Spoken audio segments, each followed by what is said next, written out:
Welcome back to the Twingo channel. Today I'm going to be replacing the gearbox oil.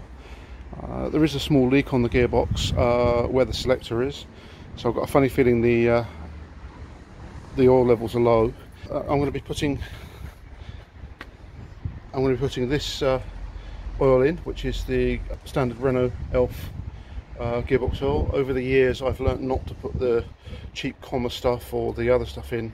I've had various issues with gearboxes whenever I've used non-standard Renault gearbox oil. I don't know why, but it just works. So yeah, that's really what we're up to. I've put it up on axle stands. I'm just about to take the airbox off and start the process of filling. I've got a big syringe to push the oil into the gearbox, as it's quite an awkward access. It's going to be a little messy. And it's going to stink a bit because gearbox oil does. It smells like cat pee to me. So let's get at it.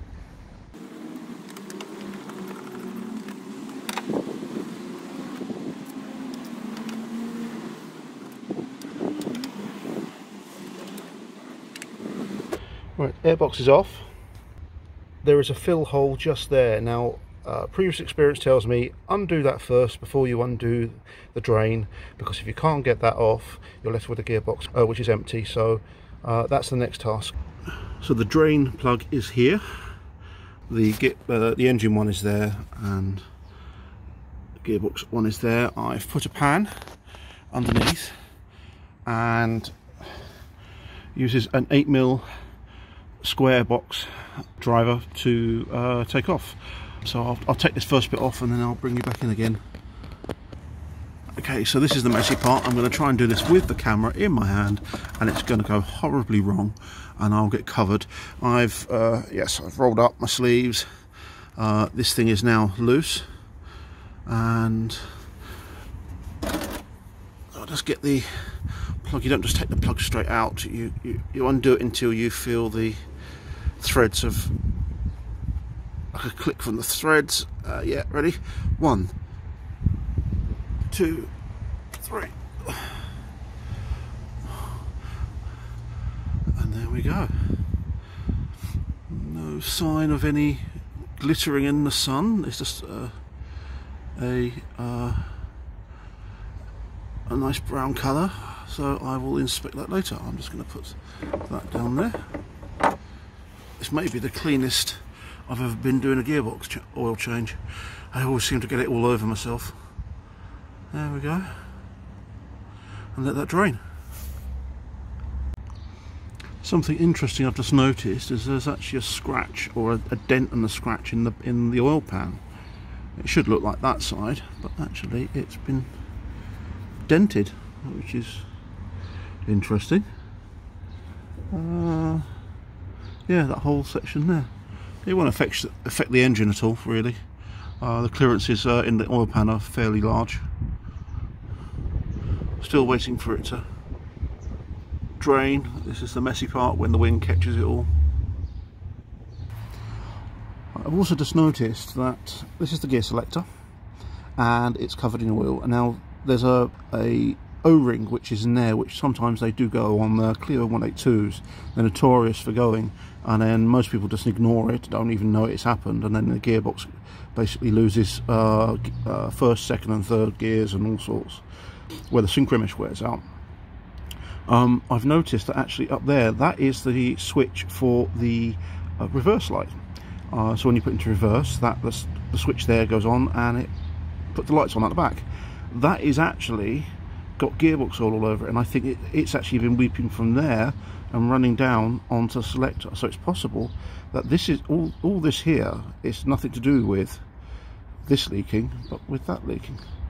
So yeah, that's interesting. I might have to get a new switch for only like £5–10, $12, something like that. So the gearbox drain plug is back in. I've just got to clean it up. It's dripping a little bit of gearbox oil there, and I've tightened it up to the required torque. The gearbox oil is okay. It's alright. It's certainly quite old.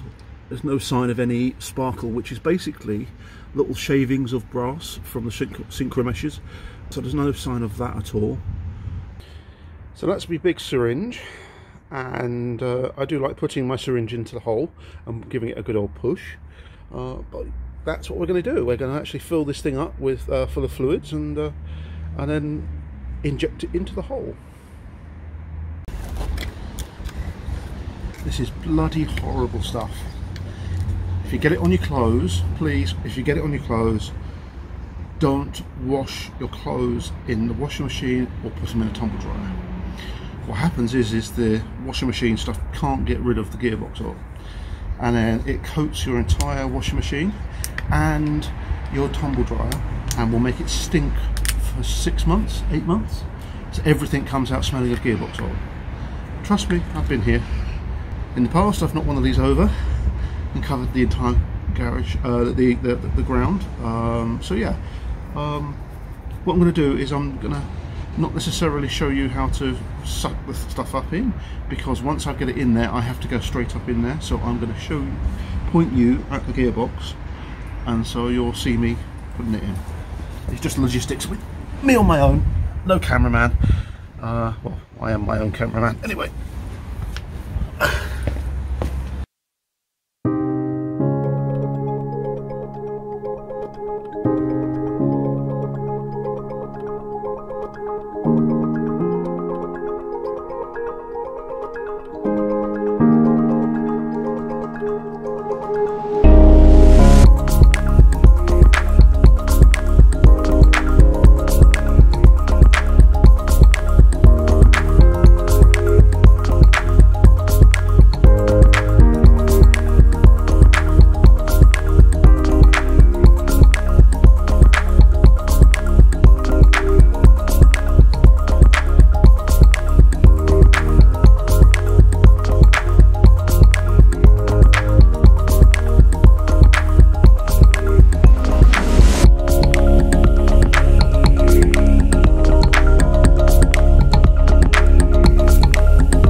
Oh.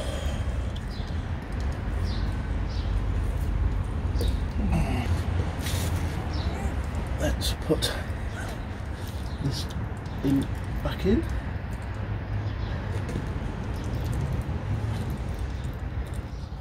That's in. That's in. This only has to be done up snug. There's no pressure inside the gearbox as such.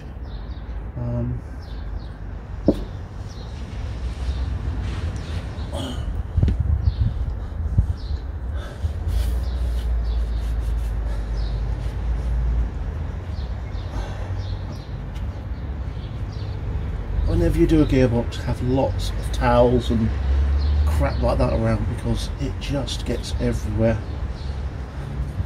and whatever it sticks to, it smells, makes it smell.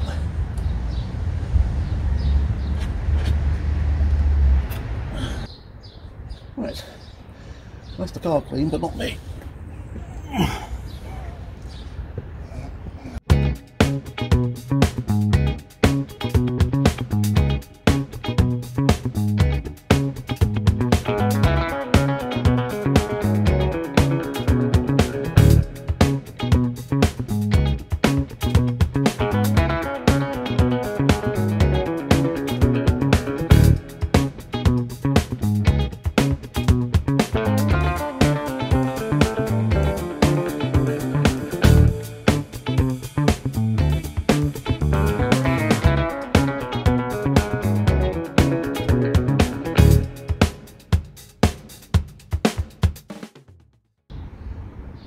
So we're looking at just under 2.5 litres we're in the gearbox when it should be 3.5. That was a close call.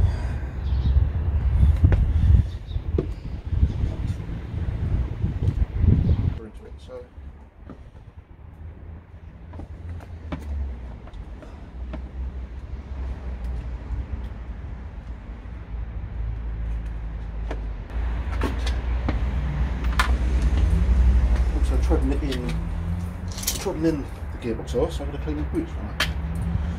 Finish.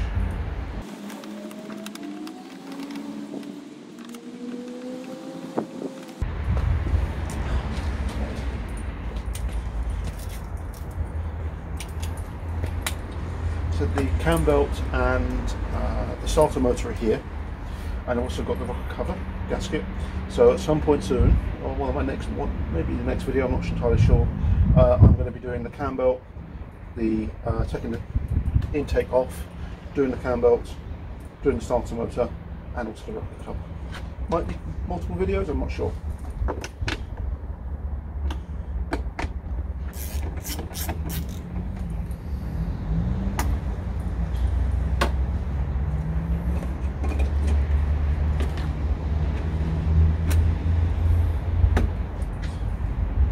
Yeah, well, thanks a lot. I said that's the gearbox all done. It's now starting to rain, so, or it's a light shower. Oh. Yes, it's coming from that far. It's coming from that direction. Over there is lovely and sunny. So, but thanks for watching. Watch out for the next video.